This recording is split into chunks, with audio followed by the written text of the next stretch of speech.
Hi, this is Real Talk. I'm Wyatt Crozier, and with me today is Teresa Cardenas. Teresa, how are you? Doing all right. How are you? I'm good. So can you tell us a little bit about yourself? Yeah, I'm Teresa. I'm a journalism student at Ohio State. I'm also an avid moviegoer. Always love going to the theater. Love seeing comedies, action, love stories, all the above. Mainly, just like to see, feel the feels, all that stuff. And a little bit about me. My name's Wyatt. I've done a lot of movie reviews over the years on my separate website. I try to just go see as much of anything possible. I can't really have a preference in genres. I kind of just go see anything. Today we're going to be talking about the movie Annihilation. Annihilation was written and directed by Alex Garland. It stars Natalie Portman, Jennifer Jason Leigh, and Oscar Isaac. And to say what it's about is kind of tough. I don't know if you want to try to... I can take a stab at it. Yeah. I'll start with the intro. Something out of this world comes and lands in the United States, and the government has to do something to figure out what is it. It continues to grow and create this barrier. We don't know what's inside the barrier. And then specifically, you can talk a little bit more about what Natalie Portman does. Yeah, so Natalie Portman is a professor who is an ex-military member, and she goes on this mission with 4 other women to go into this shimmer to try to find out any information that she can, especially after her husband comes back and he doesn't seem the same.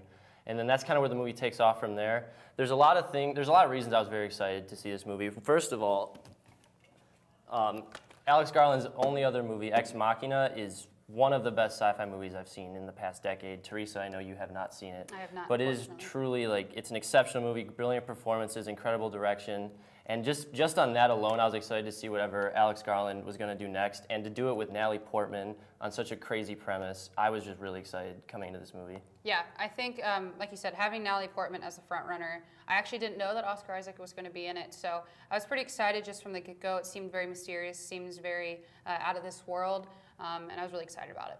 And right off the bat, just as soon as the movie starts, you can just tell the performances in this movie are terrific. Natalie Portman is amazing, as she always is. And even Oscar Isaac, it's kind of a more different role for him. He's not in it all that much, but whenever he is in it, I just think he was amazing. Yeah, I'd say Natalie Portman and Oscar Isaac definitely led this movie. More so Natalie Portman, she is the front runner.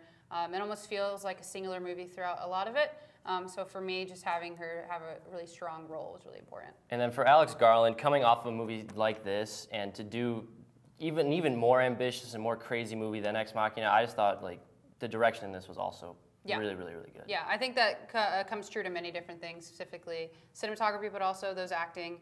So other acting chops, you have Gina Rodriguez, and you mentioned a few other people too. So I think having both those paired together was very much true. Yeah, so let's go into some of the real specifics here. What are some of the things that you really liked and some things that you thought could have been improved on? I think for me, I was expecting more of an intellectual thriller. Didn't really come out to be that much more so sci-fi based. And then also, wasn't that impressed by Gina Rodriguez's performance, but maybe that's because I really like her as a comedic actress. But that being said, I still really enjoyed the movie. I found it to be astounding. I found it to make me cringe. I found it to make me really excited on the anticipation at the end of your seat. So overall, I really liked the movie, but there were parts I didn't really stick to as much. I knew what you meant by make you cringe, but to be clear, I think that's more of a positive than anything else. Make you cringe, it really makes you just unsettled on the inside. Right. There's a lot of moments in this movie where I'm just you're tense, you just don't, I'm just gripped to my seat. And I think the movie does a great job with, even though you say it's less intellectual, I think there is a lot of points where it feels ambitious and it feels like it's really getting out there some sort of ideals. And especially the further you get into the shimmer, I think those points really come home a lot more. Yeah, so inside the shimmer, there's a lot of just otherworldly type of ideas. So yes, it is in America, but we don't want to spoil too much of the movie. But things change. Plans change, people change. The whole look of it doesn't look like the way it is in everyday America. So for it to be something so much different, you got to kind of definitely get into that sci-fi realm of otherworldly and extraterrestrial, and I think it does a great job. And Wyatt's going to talk about Arrival. Arrival is another movie that both of us thought it was a lot alike. Because of the extraterrestrial things that are going on and the fact that it's a female-led cast, and there's a lot of things like that. It does feel like it takes a lot of similar ideas from Arrival, and I don't think that's a bad thing necessarily, because they are very different movies and very different ideas. Yeah. But because Arrival is such a good movie, I constantly kept thinking in the back of my head, this does kind of feel not like a lesser Arrival, but something that just feels very, very similar. But where Annihilation does feel different is just how intense and life-threatening it always feels. Because Arrival is more thinking and more like more of a drama than anything else. But I think that Annihilation is a thriller at heart, and it really drives home a lot of that in a lot of the scenes. Right, and I think you feel that, as I said, you're on the end of your seat every single time. You think you catch a break, it gets daylight, and you know these 5 women are just trying to make their way to the center of the shimmer.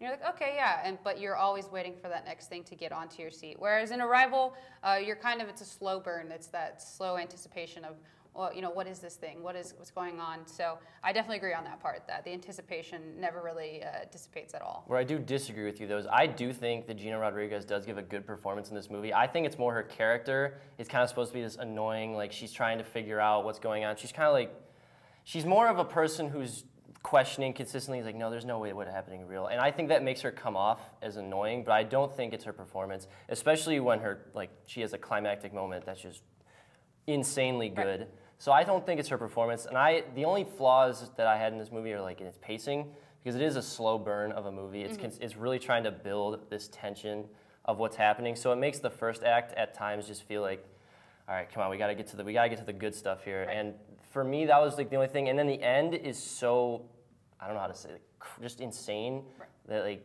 it almost feels like overly ambitious at times. Right. But I think that could be a good thing as well. I feel a little bit different about that overly ambitious, just because you're building on this movie. There's never a time where you feel calm. Maybe the only times that you feel calm watching this are when there's playbacks of other things, when she used to be with her husband back home, or when she used to be a teacher and all that stuff. So having those playbacks makes it calm, but it never simmers. It never feels like you're getting closer to the center and you're getting closer to that climactic end. And in many ways, you do get to that pleasant full just plateau of, oh my gosh, this is happening. This is the climax of it all. But for me, it felt kind of like it couldn't reach what it was supposed to get to. And a lot of it, I was just turning to questions like, what is this? Like, what does this mean? What is the question here? And there's one specific moment in the climax where something comes into frame and everything feels completely different, and it just changes your whole view as to what's going on in this movie. And that allows you to question even everything else after that.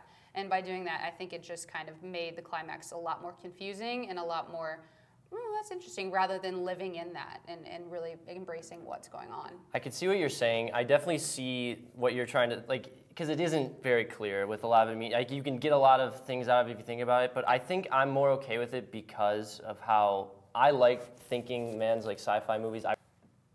I think that movies like this are important in sci-fi because it makes you think like long after you, like I thought about this movie for like hours and hours, and like, I was trying to figure out exactly what they meant, and I think that's more of a good thing than a bad, because it didn't seem like lazy writing or lazy directing. It just felt ambiguous, which I think is okay. I think that's something that should exist in sci-fi, and it makes it more interesting to look back at. Yeah, at the end of it, it is ambiguous. You don't know what to expect. I remember when we all had to sit there and just stare for a little bit, embrace what was going on, embrace what just happened.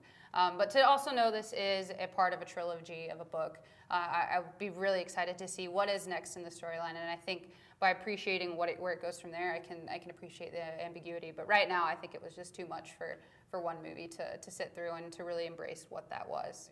So on this segment, we're going to do a different sort of rating system instead of the 5 stars or out of 10 that you always see. We're going to try to rank it as someone on a college budget should see. So we're going to, like, if it's not good, we would say just skip it, do your homework, or wait till $5 Tuesday at Gateway, or like if it's at best, just go see it right now, skip class. So what would you rank it on a college budget scale? Use the Gateway discount. Definitely go see it. I think it may not be worth skipping your class. I'd say there's other movies I'd like to keep that ranking for higher up. But definitely go see it in theaters. I think it's one of those most visually impactful and beautifully directed movies that it would be a real shame to see it on your smartphone or your computer. So definitely go see it in theaters. I would agree with that. I would say full price. I'd say it's worth the full price of admission. I think this movie is one of the really ambitious sci-fi movies that are important for the genre, especially if you're a fan of sci-fi or Ex Machina. This is a really great movie that is really well directed, has really great performances. The visuals are incredible, so I think it's definitely worth the full price of admission, even if it does get in over its head or if it starts a little slow. I think it is a very great movie. That's a wrap on Real Talk this week. Teresa, thanks for joining us. No problem. Join us next week for when we review Red Sparrow. Thanks for watching.